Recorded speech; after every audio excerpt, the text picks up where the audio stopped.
All right, folks, Friday Night Blitz Media Days in the house. We're rocking and rolling, getting you ready for the 2023 season. And guess what, folks? The spotlight is on the Liberty Minutemen, the crew from Bedford. And joining me right now in his second year as head coach with the Liberty Minutemen, Daryl Robertson. And Coach Robertson, thank you for being on the show, sir. Yes, sir. Thank you for having me. Well, first of all, last year, a tough one, 0-10. Hate to bring up the numbers, but got to. 17-game losing streak. The last win was September 10th, 2021, and that was a home win against Stanton River. Last playoff appearance, 2018, went 7-5. That was the last winning season. But, Coach, just talk about the transition from year one to year two, because now there's a year under the belt. I'm sure the guys know what to expect of you and the expectations. Yes, we've actually grown. It's been our first off season, so we've had a chance to kind of get to know each other. Some guys have brought in, and they've decided that we want to see success. We want to learn and we want to feel success. Some guys have been with me. Last year was their first year playing football. Some guys have been down for the ride the whole time, and success is what we're searching for. So this offseason, we've been putting in a lot of hard work and just putting our head down and grinding. You look at changing the culture and changing, coming from a losing program to a winning program. I guess the biggest thing, what is the big key? Is it just them buying in on what you're teaching them, or just changing the mindset of we are winners and we're not a team that's going to go down to defeat every week? I think it's a mixture of everything. I think it's a mindset. You have to believe that you can do it, and also it's hard work. You have to be dedicated enough to show up, and even on the dog days when you're tired and you're hurting, show up and just keep getting better. And you got to be willing to do that each day. And then, Coach, when you look at overall, I mean, last year was your first year as a head coach, going into year two. Is it kind of an easier setup now? There's the expectations, like where everything is and what you have to do to add assist. Because obviously, when you're in your first year, you're kind of learning on the job. But going from that first year to the second year, is the transition a little bit easier? Or how you feel things are now going from year one to year two from a coaching standpoint and your standpoint? I think that we've made big strides. The coaching staff has came together. We know each other. We appreciate each other. We like being around each other. And we've dedicated ourselves to working with the kids and just trying to make them believe and get better. And then really the big storyline this year for you, you guys are going from Class 3 to Class 2. You'll be in Region C. Obviously, that's a tough region. So, it doesn't matter when you drop down, it's the same. But how big and important was it for the fact that you guys dropped down a classification? I'm sure it was a numbers game, and I'm sure it's a bigger help in that regard. It is. It's the best of both worlds, so to say. We play in the Seminole District, and Seminole District is a very tough district. Obviously, there's nobody that's our size in the Seminole District, so week in and week out, we have to bring it. But I think that prepares us going into a region that is filled with Appomattoxes, the Glenvers, the Radfords. Those are good teams, well-coached teams. So we get prepared by being in the Seminole District, but it is a big help being able to drop down and see teams that are our size and population of the school. And I think you guys might be the only one in the area. When you look at your schedule, Coach, 9 of your 10 opponents went to the playoffs. I mean, you start off the season, you're at William Byrd, you're hosting Glenver, you're at Stanton River, at EC Glass, Brookville, you get a bye. So it's in the middle of the season. I'm sure you like that. Yes. At Jefferson Forest, hosting Liberty Christian, at Heritage, and you finish the season at home with Rustburg and Amherst County. But, I mean, 9 of your 10 opponents, Coach, are playoff teams. And that's why we played in the Seminole District last year.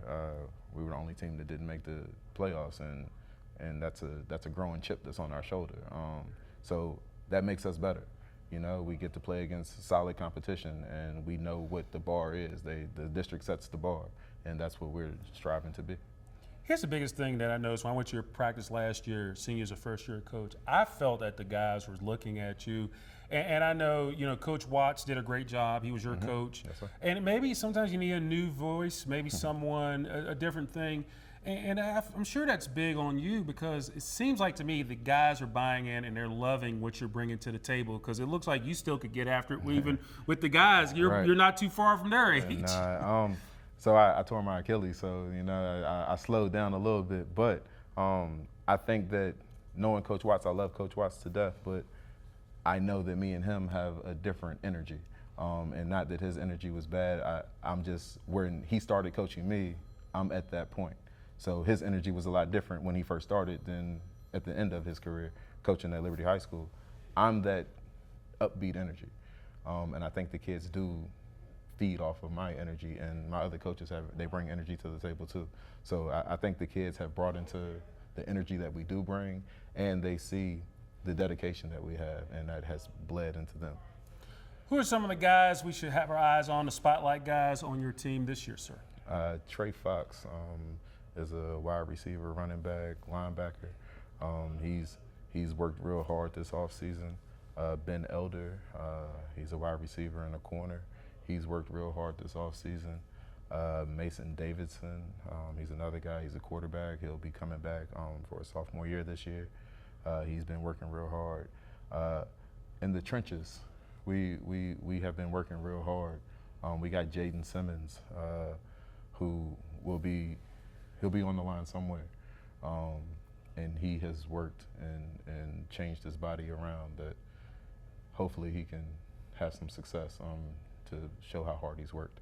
But across the board, we've been getting after Eli Kroll. Like he was an all-district player last year. He's gonna show up again.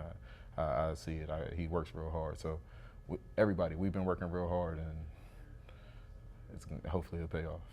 So, Coach, you've been a part of Friday night football as a player, obviously as an assistant and a head coach. But for you personally, Daryl Robertson, what does Friday nights in the fall mean to you, sir? Friday nights is everything. Friday night shows the camaraderie that the community has. It brings the whole community together. It shows the support that they have for the kids that are going. They've been working real hard. They've been doing this all summer, and just to pour in the support and the belief in the kid, and that's what it's all about. You always want to see the kids succeed. So I think that Friday nights it's where it's the platform where you can show it all off, and it's a big stage for everybody. Now, of course, going into this season, we had 12 coaching changes, but out of those 12 coaches, 8 are first-time head football coaches. So you know what these guys are going through right now and then during the season. What would be the biggest piece of advice you would give those guys? Like, let's say if one of them came to you and said, hey, Coach Robertson, I need help. This is my first year as a head football coach. You've been down this road. What's the biggest piece of advice that you would give them? Have patience. Have patience. Things might not seem the way that it might not be going the way that you want them to go, but just keep believing in what you do, and just have patience with the guys that you're working with. Eventually, the guys are going to buy in, and things are going to start rolling the way that you want it. So just be patient. Coach Robertson, you're awesome, sir. Yes, sir. Thank you so much. Yes, sir. Thank you. And, of course, the Liberty Minutemen, they get their season started on August the 25th as they will visit the William Byrd Terriers over in Vinton. And the Friday Night Blitz Media Days is rocking and rolling as we're getting you ready for the 2023 football season. You guys have some building blocks going on right now with the Liberty program, correct? Yeah. I mean, new head coach last year, second year. I mean, how's all that going right now? I mean, I feel like it's been going pretty good. I feel like we have a lot of new people, new coaches and stuff, and it's starting to click together. And talk to me. Last season, building towards something. That's what's really important right now, and that you guys get the pieces in place to kind of make that foundation strong and then excel. I know we always want to say we want to play for a chip, but what are some goals and expectations that you have of yourself and this team from last season that you're trying to kind of put on this season? I feel like we just want to get better. We want to have everyone contribute more and just come together more as a team and have more chemistry. And what does it mean when you put that Liberty jersey on? I mean, I'm representing the whole school, representing everyone in the stands, so I think it means a lot. And what has the culture been so far? With Coach, second year hitting the ground running. What has been this team's identity? I guess is the best way. Coming in, I felt like we were underdogs the whole time, and we've really stayed that way. We're scrappy for everything, working hard. So. Is that kind of you guys kind of ready to make some noise this season? Yeah. It is now that you've had that installation happen. You guys played that season. Now do you guys feel like okay, let's yell, let's start to make let's make an impact? Absolutely. And talk to me. I mean, how are you guys looking to really do that this season with some of the guys you have in place? I mean, I think we have some new schemes. We're gonna have some of the old schemes, and I think it's just with all the new coaching, the same coaching, some of the players, it's all gonna come together. And talk to me. What are some expectations that you have of yourself this year? For myself, I just want to contribute towards the team and, lead to some wins this year. And who kind of got you into football? Well, are you talking just anyone or like? Just in general, from when you were a kid, who gave you football for the first time in your life? Well, I guess with my dad throwing football in the backyard, that was really where it started. Where it started, and now all of a sudden, instead of throwing, you just Yeah. leaving it out Yeah. like Randy Moss. Okay. And I guess in terms of that, to have that kind of moment, and now here you are, do you kind of look back and it's kind of surreal, where you're like, okay, I actually have this really cool jersey on. I'm actually playing with a group of guys that I want to play with. Talk about this team. I mean, the brotherhood that you guys have cultivated. I mean, yeah, absolutely. I feel like we're really close. We've come closer together in this off season. All been working hard, and it's really nice to put in all that work and finally start to see some results, I think. Let me ask you a question. Do you guys kind of enter this season with a little bit of a chip on your shoulder? Absolutely, yeah. I mean, I think we've all been thinking that we don't want to repeat it last season, so we've all have that in the back of our minds. Awesome sauce. And I guess, what are some of the things you're looking forward to this year?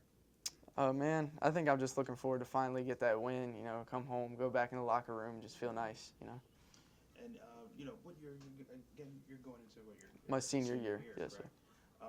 Senior year, senior season, I know this is special because you're going to be playing your, first game. Yeah. Right? Yeah. And I know you want to get sent out the right way.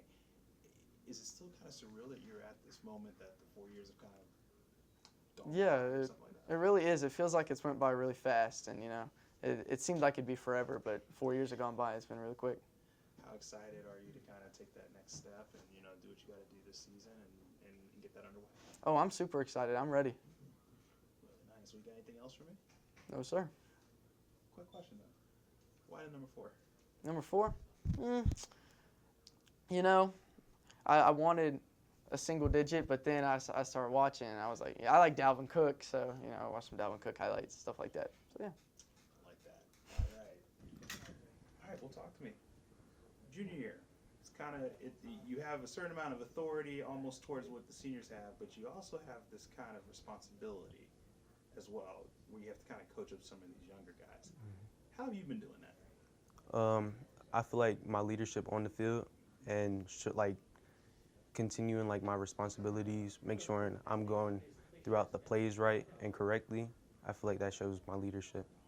And how important is leadership for this particular squad in forming that brotherhood and that bond as well? It's really important because we have a younger squad and they need somebody to look up to, and I feel like I'm the one they can look up to.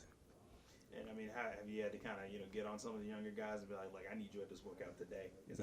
Have you done that so far? Yeah, because some people, they tend to slack off a little bit, and we don't need slackers right now. We need a team, a family, so that we can get to this winning season. And I mean, you have a second-year head coach now. Mm-hmm. First year's already, you guys went through it. How do you build upon the first year? I know it's kind of like, hey, we're here, we can go up from here. Is that kind of what you look at it as, or do you kind of wipe the slate clean and say, hey, we have a chance to really do something special this year? I feel like we don't necessarily need to wipe last season slate clear, because we need to remember that, and we need to build off that. So I feel like us showing up every day, continuing to work, is helping us build for the next season. And talk to me, what does it mean to you when you put that Liberty jersey on? It's a whole bunch of pride, and it's something to fight for, something to battle for. I like it. Talk to me, what are some of the things that Coach is kind of looking at you guys who are the senior leaders, whether or not you're junior or a senior? What has he kind of said to you guys in terms of, hey, I need you guys to be an extension of myself? Is that kind of where he's going with it, or what is his philosophy? Yeah, he's going with that. He just needs us to continue to show up and to be a responsible leader towards the younger kids. And I'm assuming, I know you hear it all the time that 99% of it is showing up, basically, right? The other 1% is just executing. Mm-hmm. In terms of what you're looking to do this season for your game and take your game to another level, I mean, if you don't mind talking about how you're looking to do that. Maintaining focus. Without focus on the field, your mind's going to be everywhere. You won't be able to execute everything correctly. And, I know I see what you got there. What happened there? On 7-on-7, we were out competing. Yeah, I was trying to break up a play, make a play, break up a pass, and my hand got stuck between two people, and it cracked. So I'm going to continue to condition because my legs are perfectly fine. So I'm going to continue to work, build my lower body, and then once I'm out of the cast, I should be able to prepare for my season. What does it, mean when you see some of those young kids now that you are an example? I mean, that right there is an example. It's like, hey, I might not be able to do something with this, but I still have I can still move, I can still do everything like that. I mean, is that kind of what I think the identity of this team is the grit of what this team is? I know your boy said you guys are scrappy. Yeah. Are those kind of the identity of what this team is supposed to be about? Yeah, our team is basically built on toughness, and our toughness is what shows during our games. Do you hope that if one of those young guys see what you're doing right now, they can say, well, shoot, I mean, I got this, I can still do this. I should have no excuses, right? Yeah, Is that kind of what it is? I hope it encourages them. Like, don't let anything stop you. Just keep pushing. You can get through anything. And what's so special about this group of guys? It seems like you guys are a pretty close-knit type of team. I know what you guys went through last year. You guys all felt that. You all went through it, one mind, one sound. But, I mean, what's the depth like in terms of how you guys interact with each other? Like, we've all been through a lot over these past seasons, and I feel like everything has brought us closer together, and eventually we're going to have our breakout season that we've been preparing for. So young guns just going to run wild. And talk to me, who kind of got you in football? My dad, and just running around with my cousins playing football when I was younger. Did you play any other sports? I played basketball. Oh, so this one kind of won out, right? I like the contact. The content. You get a little bit of it. Well, no, not really. It's a foul or you flopping. It is what it is, especially in the NBA. But, talk to me. Why the number 2? The number 2, I feel like the number 2, it just suits me. The single digit, I like it. Cool beans. Well, you guys are going to be padding up in just a few weeks. I mean, month and some change, really. I know you got to do what you got to do with that. But Yeah. how much fun are you looking? I know you're looking forward to kind of padding up and suiting up and stuff like that. How much fun are you looking at? It's going to be a real fun time. I've been waiting for a while now. I just missed the contact. Well, you got anything else for me?